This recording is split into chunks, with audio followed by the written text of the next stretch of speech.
Welcome aboard Sierra Fox. I'm Diego Gomez with Worth Avenue Yachts, and I am thrilled to welcome you aboard this incredible Offshore 54.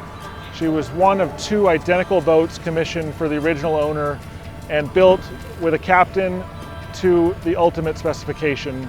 Unlike any Offshore 54 you've ever seen before, I am excited to show you on board this beautiful vessel. Please join me for a tour, and I hope you enjoy.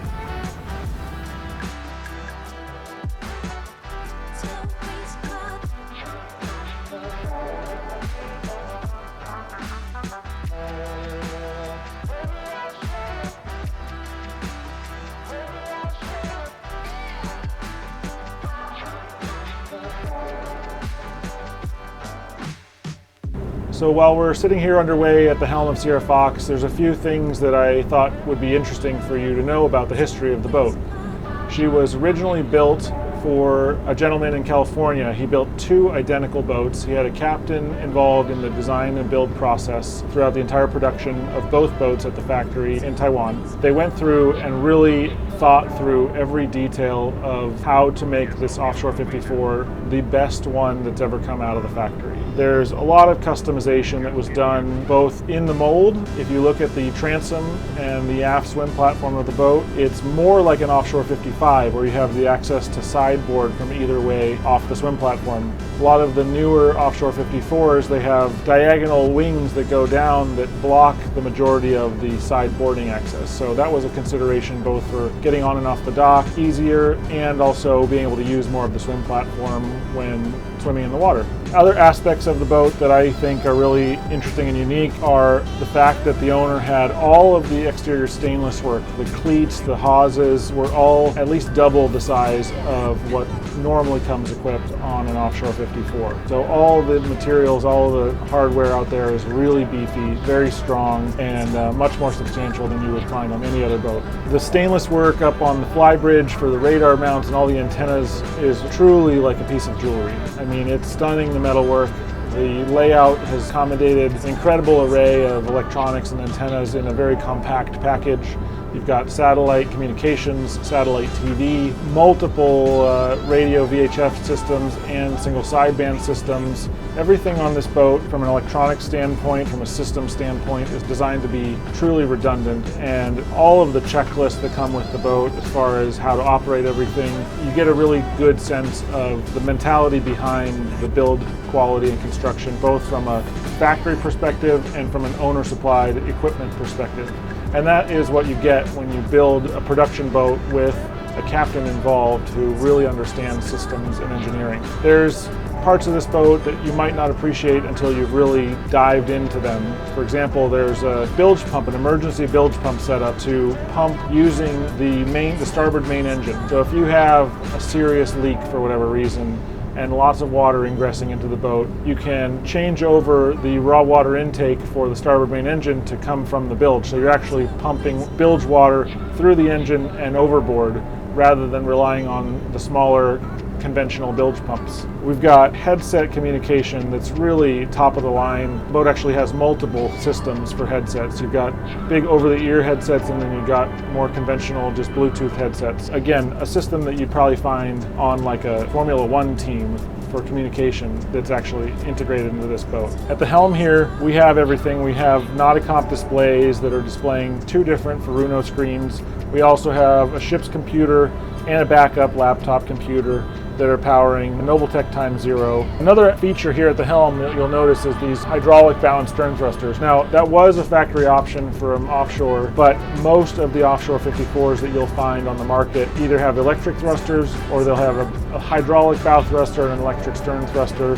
These are incredibly powerful, especially when paired with the control unit here for the throttles, idling up the RPMs, and you have just truly all the power you need in a thruster. FLIR cameras, we have infrared night vision camera, we have one of the most powerful spotlights I've ever seen on the commercial market. It's actually designed for military use, and it's super powerful. We have all of our tank monitoring, bilge counters, inverter chargers, everything that you need from an electronics and equipment standpoint is controlled right here. Now, getting to some of the things that the current owner has done, probably most notably is the Barrett enclosures, stamoid and polycarbonate enclosure for the flybridge. That's a $25,000 plus option that was done here in Seattle. Probably about 18 months wait to get a new one made, and it's really top of the line. Everything's on sliders, everything's got heavy-duty zippers and heavy-duty stamoid, so you can have a 4-season use of the flybridge helm area if you desire.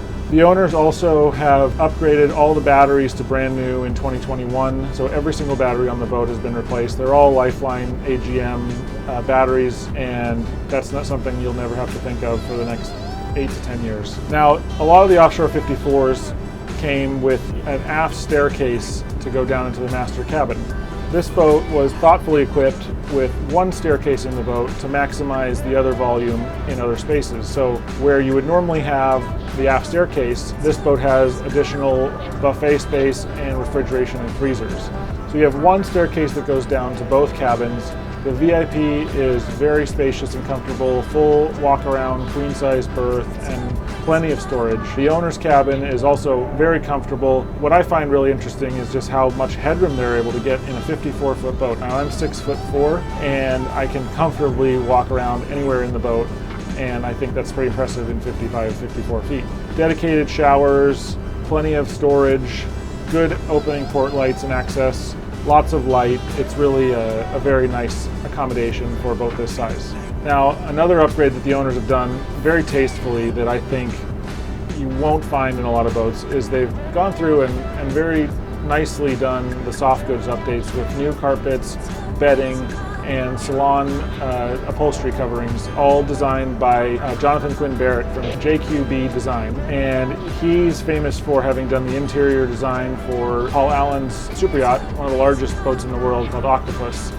He's a local Seattle designer. He's designed a lot of new builds, including the New Horizon B68, and he has a great eye for design. I like what he's done in cooperation with the owners to make the boat contemporary, clean, bright, and a little bit more modernized than most other Offshore 54s I've been on board.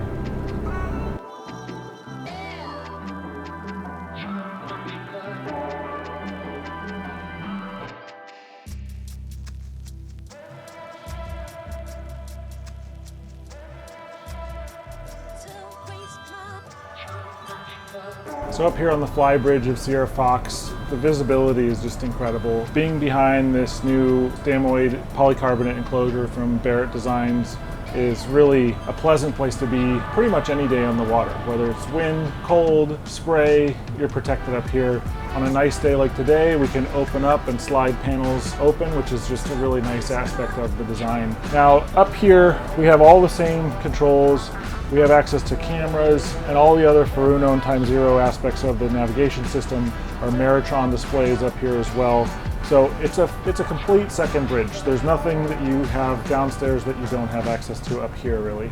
So on our tender deck, we have a Steelhead ES1000 power davit, which is a nice upgrade on an Offshore 54, as well as a large Nautica tender with a 50 horsepower Yamaha. Everything up here is in really nice condition. It's a very yacht type feel. That's one of the things I think you'll take away from your time on board the boat, and hopefully from this video. Sierra Fox is a big little boat. It's got everything you need on board, but it's really equipped like an 80 or 100 foot yacht from a systems, redundancy, safety standpoint. The boat has multiple ditch bags, has a life raft that's certified until January 2023.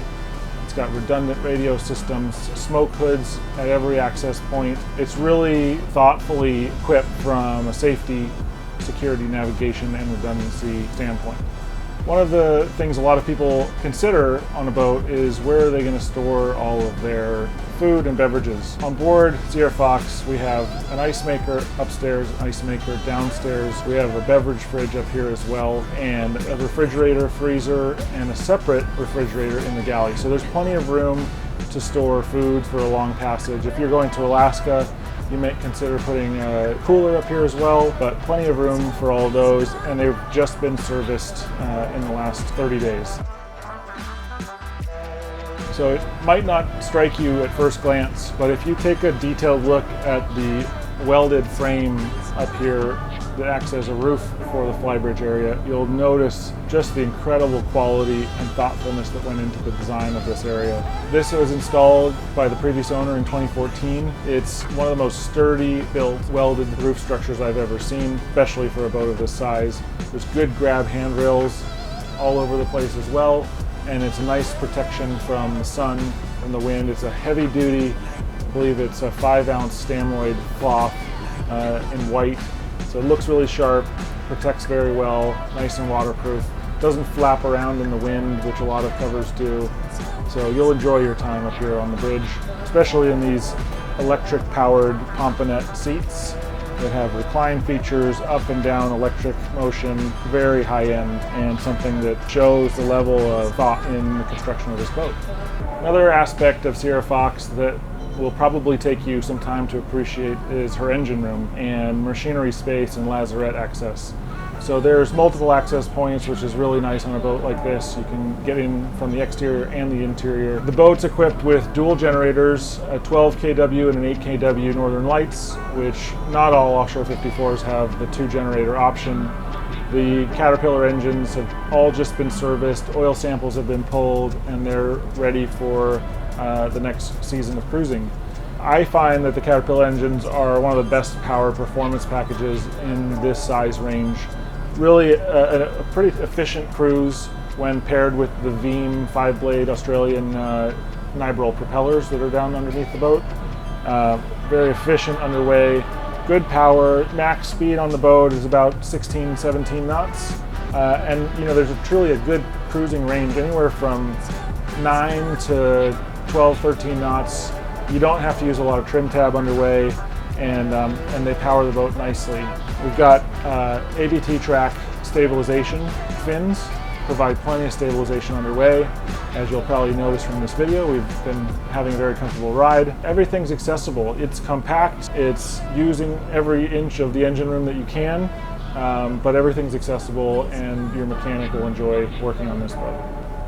So we're just returning here to Shilshole Marina after a wonderful cruise. It's been a pleasure to have you aboard for our little walkthrough tour.